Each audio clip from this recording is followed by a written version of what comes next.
కొన్ని ఛానల్స్లో కూడా ప్రత్యక్షంగా పరోక్షంగా మమ్మల్ని ఉద్దేశించి రకరకాల వార్తలు ప్రచురిస్తూ ఉన్నారు.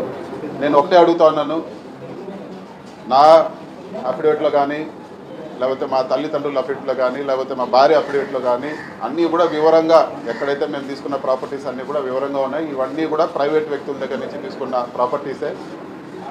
ఈ ఘటన గురించి నిజాలు రావాలని చెప్పి కూడా ప్రభుత్వం తరపు నుంచి కూడా ఈ ఘటన గురించి నిజాలు చెప్పాలని చెప్పి కూడా నేనే డిమాండ్ చేస్తూ ఉన్నాను.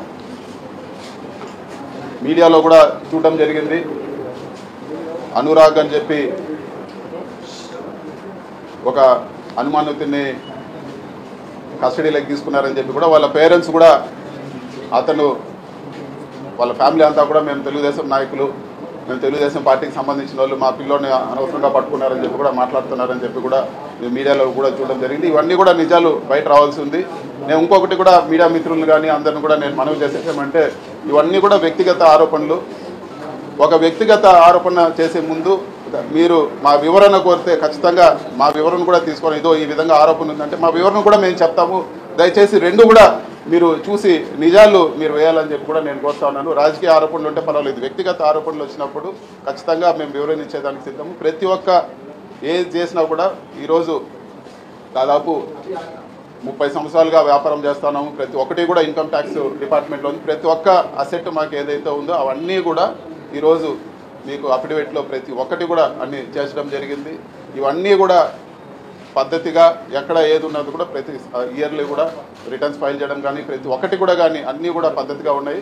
కాబట్టి ఏది అడిగినా కూడా మేము వివరణ ఇస్తాం. దాని తర్వాత మీరు ఖచ్చితంగా మీరు తప్పు ఉంటే అవన్నీ కూడా నిలదీయండి, లేకపోతే మీరు ఏ పేపర్లో వేసినా కానీ టీవీలో వేసినా కానీ అవన్నీ కూడా సమంజసమే అని చెప్పి కూడా నేను అడుగుతున్నాను. అదేవిధంగా ఈరోజు ఆరోపణ చేసే నాయకులందరూ కూడా ఫ్యాక్ట్స్ ఊరికే నోటికి వచ్చినట్లు ఇన్ని 100 ఎకరాల్లోనూ 1000 ఎకరాల్లోనూ ఏదంటే అది ఈరోజు మాట్లాడుతూ ఉన్నారు. సాక్ష్యాధారాలతో కూడా మాట్లాడాలని చెప్పి కూడా నేను కోరుతా ఉన్నాను. అదేవిధంగా ఈరోజు గత 10 ఎలక్షన్లు దాదాపు 10 ఎలక్షన్లు మా తండ్రి ఎమ్మెల్యేగా పోటీ చేశారు. నేను కూడా ఇది 3వ ఎలక్షన్ నేను ఎంపీగా రావడం జరిగింది.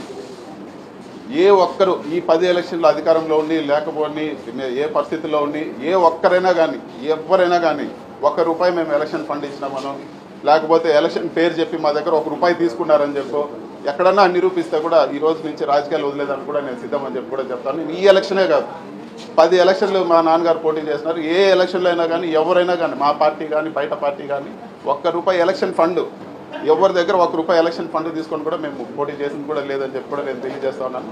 కాబట్టి దయచేసి ఈ ఆరోపణలు అన్నీ కూడా ఈ పసలేని ఆరోపణలు అన్నీ కూడా వ్యక్తిగత ఆరోపణలు చేసే ముందు ఖచ్చితంగా మా వివరణ తీసుకోవాలని చెప్పి కూడా నేను మీడియా మిత్రులను కోరుతా ఉన్నాను.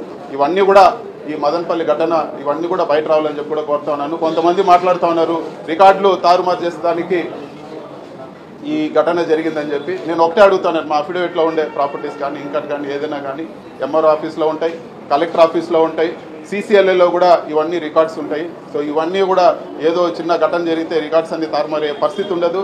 నన్ను అడిగితే నేనే ఇవ్వడానికి సిద్ధంగా ఉన్నాను. మీకు ఏ కావాలన్నా కూడా నేను వివరించేదానికి సిద్ధంగా ఉన్నానని చెప్పి కూడా నేను తెలియజేస్తున్నాను. ఇవన్నీ కూడా కుట్రపూరితంగా ఇమేజ్ దెబ్బతీయాలి, పేరు ప్రతిష్టలు భంగం కలగాలని చెప్పే విధంగా ఇవన్నీ కూడా ఈరోజు ఈ ఆరోపణలు కానీ ఇవన్నీ కూడా ఒక పద్ధతి ప్రకారం చేస్తూ ఉన్నారు. ఈ కొన్ని రోజుల ముందు చూస్తాం, ఒక ఆయన వచ్చి ఎర్రచందనం వ్యాపారం చేశారని నేను గట్టిగా అడిగాను, సాక్ష్యాధారాలు చూపించండి లేకపోతే క్షమాపణ చెప్పండి. ఇప్పుడు వరకు జవాబు లేదు. అదేవిధంగా ఈ ఆరోపణలు కూడా పసలేని ఆరోపణలు అని చెప్పి కూడా ఈరోజు నేను తెలియజేస్తా ఉన్నాను. ఇక మీదట ఎవరు ఇలాంటి వ్యక్తిగత ఆరోపణలు ఇలాంటి దారుణమైన ఆరోపణలు చేస్తే ఖచ్చితంగా డెఫమేషన్ సూట్ వేసి న్యాయంగా వాళ్ళపైన చర్యలు తీసుకుంటానని చెప్పి కూడా నేను తెలియజేస్తాను. సార్, ఇప్పుడు మదనపల్లి ఇష్యూ జరిగిన వెంటనే ముఖ్యమంత్రి పర్సనల్గా చేశారు, వెళ్ళి అక్కడ విచారణ జరగమని చెప్పి కోరాడు. ఎందుకు అంత తీవ్రత? నేను కూడా అడుగుతాను, నిజాలు బయట రావాలని చెప్పి నేనే డిమాండ్ చేస్తాను. ఎన్ని రోజులు అయింది డీజీపీ గారు వచ్చి, ఎన్ని రోజులు అయింది, ఒక చిన్న ఘటన జరిగింది, ఫైల్స్ అన్ని సేఫ్ అన్నారు, మరి నిజాలు బయట తీయండి. ఈరోజు ఇంత ఘటన జరిగింది అంటున్నారు కదా, ఏ విధంగా దీనివల్ల మాకు బెనిఫిట్ అవుతుందో లేకపోతే ఇంకోటి నేనే రెడీ అంటున్నా కదా. అఫిడవిట్లో ఉన్నాయి, ఎంఆర్ఓ ఆఫీస్లో ఉంది, కలెక్టరేట్లో ఉంది, ఇవన్నీ రికార్డ్స్ ఉన్నాయి కదా. మరి తీయండి, నిజాలు తీయండి. ఇంత యంత్రాంగం ఉండి ఎందుకు ఇప్పటి వరకు చిన్న ఇన్సిడెంట్ని మీరు ఈరోజు సాల్వ్ చేయలేకున్నారని చెప్పి కూడా నేను అడుగుతున్నాను.